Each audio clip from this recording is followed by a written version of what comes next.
Hello, everybody. This week I'm covering episode 14 of season 5 in this brand new series where I'll be reviewing each episode as it comes out.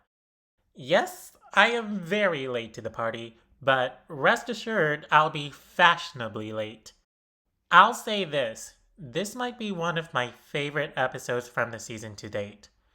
It was just pure exhilaration from start to finish, and I couldn't be more happy for it because this started off the post merge so strongly.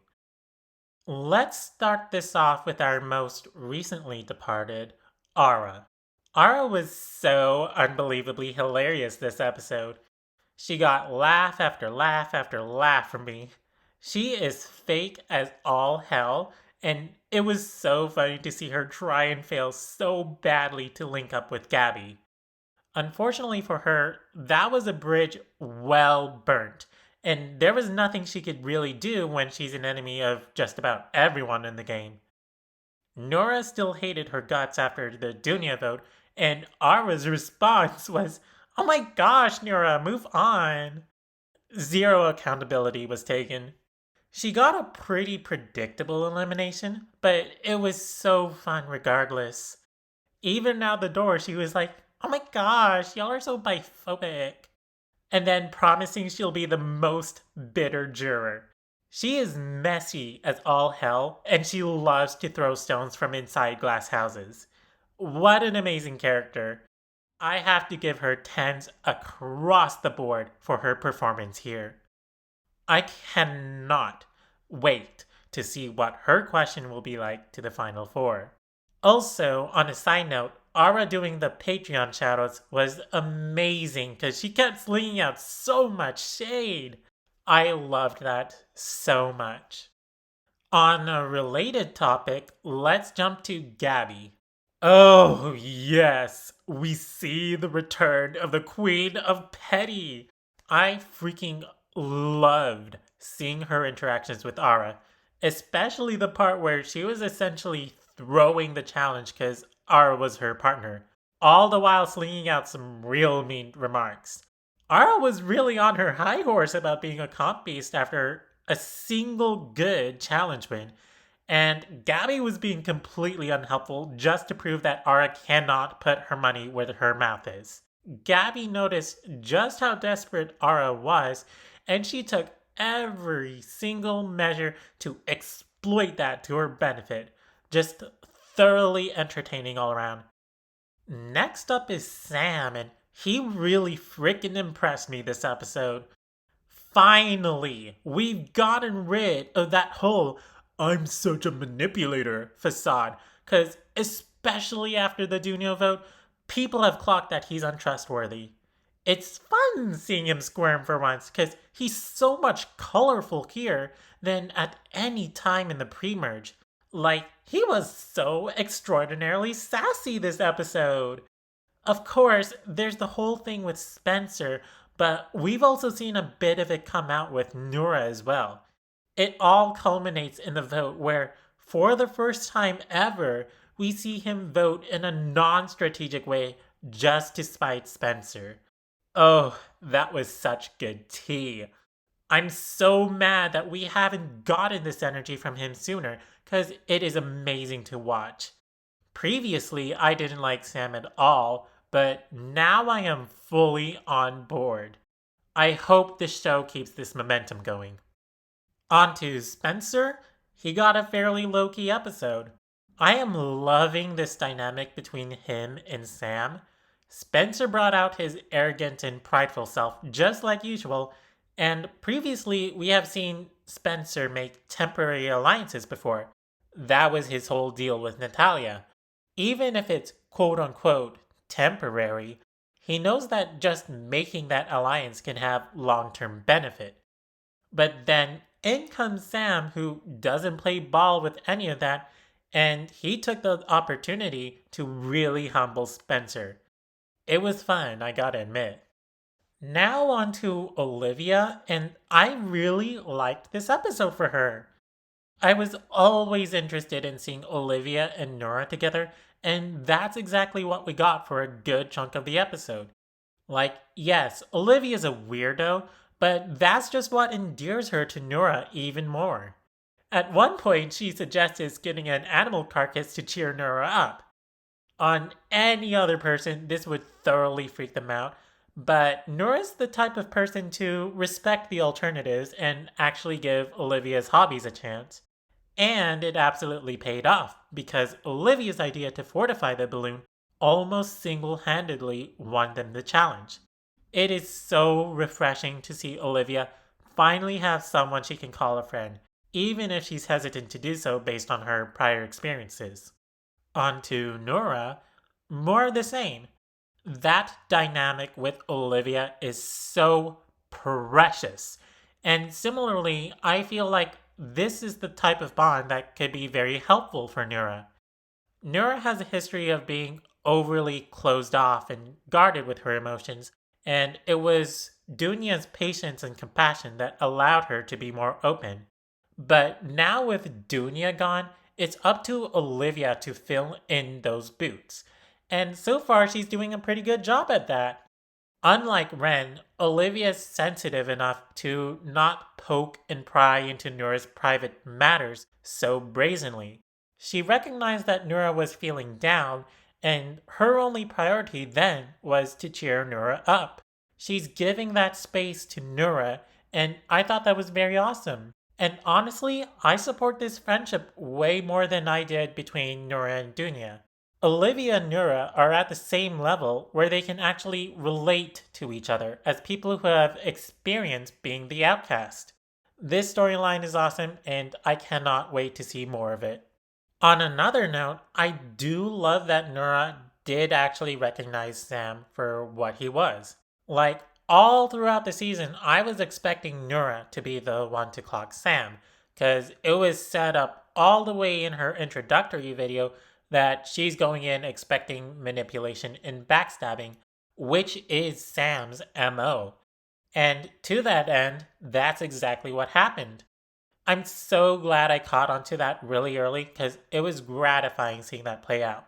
I'm hoping that Nura can get more of these moments where she's perceptive of the game, because that's the one thing that I've always wanted, the connection between Nura and the game. This moment lays an interesting amount of groundwork for that, and I like it so far. Next, Tom. His bond with Natalia is by far my favorite of the season, and will continue to be my favorite till the cows come home. But I will continue this in Natalia's section. Tom got paired with Lake in the challenge, and I'll admit it was a cool dynamic to see. And low-key, it was kind of unfair seeing two people who are already adept at challenges be paired together. Like, of course they're gonna win. And when they did, because Tom did like a James Bond stunt to freaking kamikaze onto Nura and Olivia's balloon to secure the victory. These people will do just about anything in these challenges, I swear. Other than that, though, I don't have much to say. Tom's bond with Lake was something that was notably missing throughout so much of the premiers, so finally we're getting something there. But I do hope we get some more spice. We can do much more than just Cyan Alliance, especially since Tom and Lake barely interacted with each other in All Stars. They got the chemistry, but nothing that really solidifies this as a friendship, and I'm just waiting to see more of that. Next, I have to cover Natalia. Her bond with Tom is awesome. She came to the realization that the game naturally pushes people apart. It is a competition at the end of the day, and the fellow competitors are her competition. And despite her bond with Tom, she chooses to split away from him in order to not compromise their friendship. And Natalia, ever full of season 4 callbacks, finds herself in the same boat as Logan from last season. Logan, similar to Natalia, is someone who doesn't want to see other people get hurt because of his actions in the game. And one thing he had to do was to be honest and upfront with Anastasia about his intentions in the game, grounding it all back to the fact that this is a competition is what ended up rekindling the friendly rivalry dynamic they got going. Natalia and Tom's friendship here follows an almost identical trajectory where, at the end of the day, they may be on opposing sides, but they're both mature enough to separate the game from the person, something that Tom has alluded to in a previous episode. They both have a strong mutual respect for each other, but that only gives more reason for them to be on opposing ends. I am in love with what's happening here. Natalia this season has been consistently giving so much season 4 fan service, and you know what? I adore every single bit because I'm a fan of season 4 and it's really doing a lot to service me.